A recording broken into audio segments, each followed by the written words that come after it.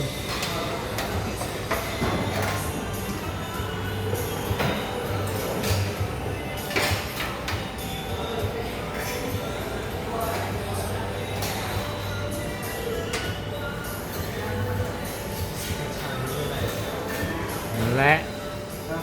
นั่นแหละสวยแล้ว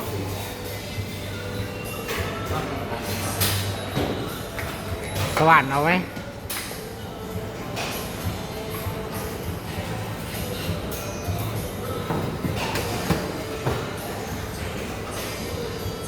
กับดูกันอยู่นี่เขาไม่ได้เร่งมึงเลยนะ